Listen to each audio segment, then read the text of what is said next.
Hello everyone and welcome to my review of the AT-ST Raider. Now this is set 75254 with 540 pieces, which is a decent amount for a set that retailed for $50. Now, unlike the new Hoth AT-ST, this one has 4 minifigures instead of 3 minifigures and a probe droid, which is pretty nice to see. 4 minifigures is always a decent number for a $50 set. Now we do get the Mandalorian, Din Djarin, Cara Dune, which many people suspected would be the first and last appearance of her until the Imperial Light Cruiser, which is why many people did go out and buy a bunch of these.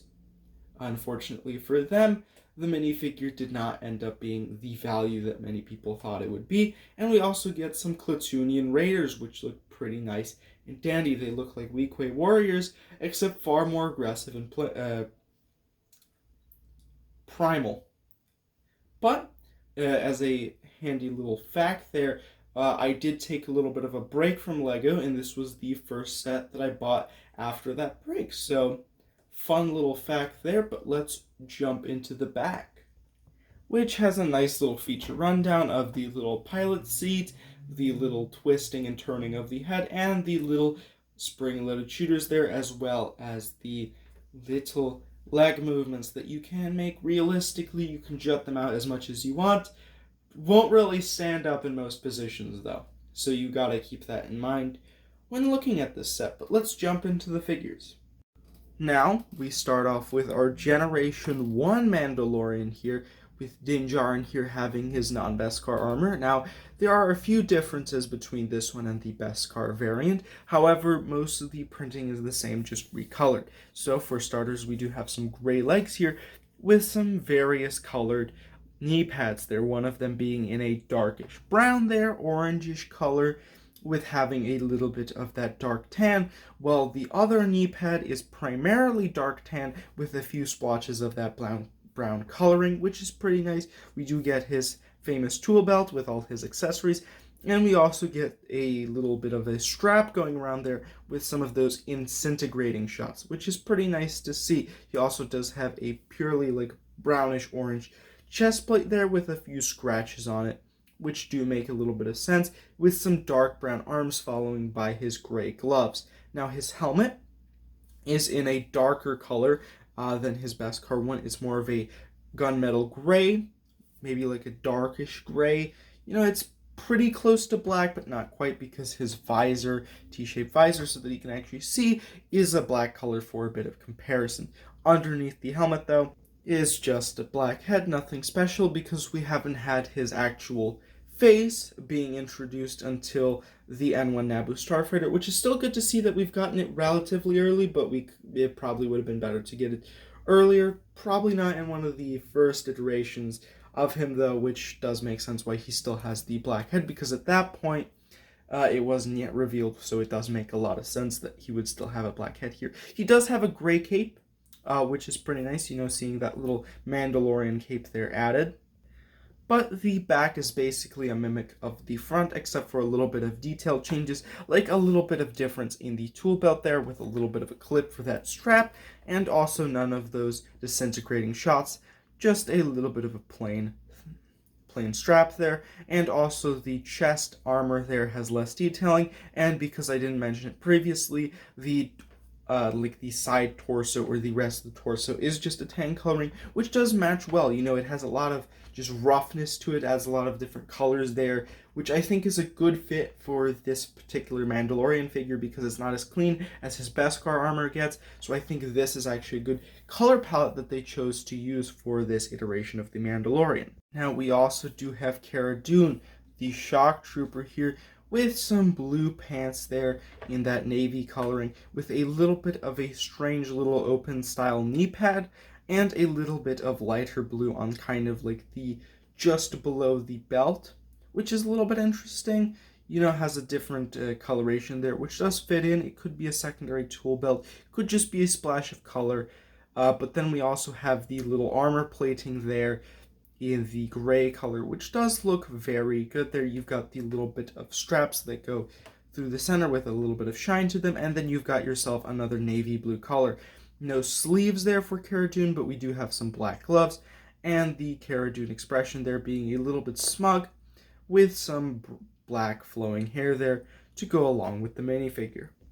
Now, taking off the hair, we do get ourselves a much more aggressive expression, while also getting probably a much better version of the armor, because I feel like this more interwoven combination of the navy blue with the metal looks very good and creating a very nice kind of armor plating that feels very protective but also a bit more modern and sleek at the same time, and creates a very interesting kind of design, which is blocked by the hair like 95% of the time.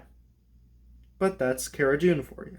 Now we also have two of these Raiders here. Now these Raiders do share the same leg printing, being this olive color with a little bit of lighter olive there, with an interwovenness of tan for these little like rag bits. Now the torsos change, so we're going to go take them separately, starting with the more aggressive leader here, who does have a lot of dark brown on them, but they also have a few like lighter brown straps there, interwoven with a few little shiny details there of maybe stuff that they've stolen before, with a little bit of a tooth or tusk they've fallen over kind of there interwoven onto their like scarf there, which is a dark gray coloring. They've also got a little bit of armor on them, both with a little bit of a spiky shoulder pad, but also a helmet there to kind of give them some added protection, with their face having their tusks showing, while also being very both aggressive, while also being pretty wrinkly in this kind of darkish tan interwoven with a little bit of a lighter brown coloring, which does look very good and very similar to a Weequay warrior if you know what they look like. The back, meanwhile, is pretty plain. The helmet, which was in gunmetal gray, doesn't really have too much interest on the back, and the shoulder pad is still the same, but we do have that gray scarf again with a few less of those little straps that come in. But, you know, it's still pretty nice to see that there was at least some detailing rather than none, but realistically, the back detailing might lead you to die of boredom, which is probably something that you don't want. Our other Raider, meanwhile, does have a little bit of an interesting belt style, where the fact that the little bit of the olive and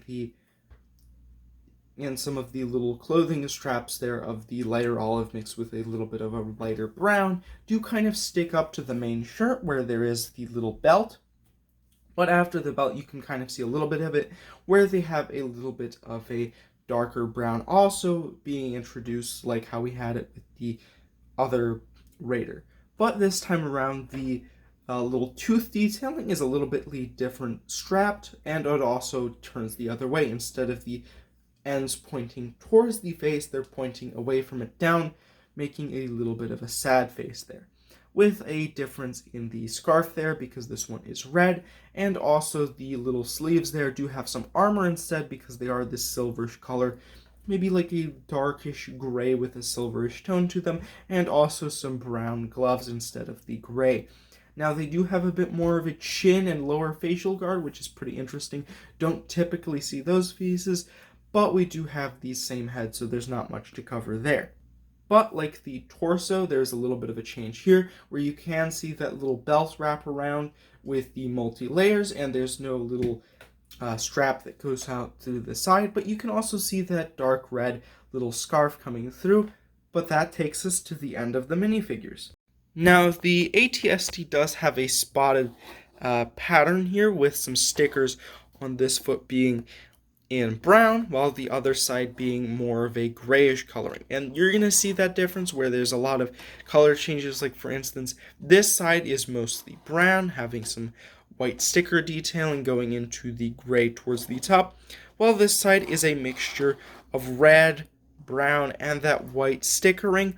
Does have some whips here being used for exposed wire, and then also continuing into a more reddish color up at the top where the mechanism is, with the main chassis area being a combination of brown and gray, with a little bit of detailing in black done in this little segment here, which is pretty interesting. We do get a decent amount of sticker detailing in this set from both the back, the legs, and the front. If I can move the head a little bit, there's a little bit more brown sticker detailing up at the front, with another wire being used as a whip there, which is pretty nice. The head here is pretty big and differently designed compared to the Hoth ATST. We do have a little bit of a pin here so that we can push and have our little spring-loaded shooters if they were there. From the front, you could see them on either side of the main little blaster, which you can move up and down and to the side by moving the full head itself. On this side here, we do have a little bit of armor plating attached to this double blaster cannon like we had at the front, except this one can be a little bit more versatile because it can hit enemies behind you and in front of you, above you, and below you, which is pretty interesting, as well as some more sticker detailing with some knight's shield pieces there and some curvature to add a little bit of interest to this side. The back is nothing too special and probably the blandest bit, but it does have two little cog sticker pieces to show some of the mechanical work that's there. We also have this little bit of a mortar shell cannon on this side with another little wounded sticker piece with some of that painting being done. The front of it, as we've seen a little bit of before, has again a large sticker piece here, kind of showing the emblem and the various detailings that these raiders have put into it, with some eye slits that don't really have any of the red glowing eyes that you might see, but we do get a little bit of a latch, which does have another sticker piece. So a decent amount of sticker pieces that you should be wary of if you're picking up this set. But they do add a lot of value to the set because they help get some of those details that you otherwise wouldn't have. Now, in order to open it up, you can just open up this little hatch and have a little minifigure sitting there and just kind of peeking out through the top. Or, if you don't want to do that and just want to access the whole interior, you can lift up the entire thing because it is on these hinges. And if you really want to, you can extend it further. But then it does get a little bit more tricky to close. Not really though, so you don't have to worry about too much. But you'd probably just want to keep it upright whenever you can. Now there is two main features. One where you can have a little bit of a gun holstered in the back. In the main seating area, which does have a spot for any character to sit, with a little bit of a targeting computer so that you can go ahead and find your targets and shoot at them with the ATST. Now, as seen before, there is a little bit of a knob here that you can turn to move the head, with a little bit of sticker detailing there for some ventilation. Now, as mentioned in the pictures as well, you can move these legs pretty far back, but as mentioned, you're probably not going to have your AT-AT or ATST facing this far up. So realistically, you're probably going to keep it on the first two settings where you're going to have it in standing mode, or you're going to have it a little bit lifted so that it can hit some more aerial targets. But you're not going to really move it anywhere higher than that, because at that point it's just impractical and it's not going to be able to balance itself. So there are a few limitations with this set, and these cannons are a little loose, which is why you should probably be careful of them. But overall, it's a pretty nice set. And as ATSTs go, for a raider, this is pretty good, and I do recommend this set if you can pick it up for a decent price. Realistically, they're probably not out anymore. If you do find one, it's probably a rarity. But hey, if you're interested, you can pick this set up. I hope you enjoyed this video. See you next time. Bye.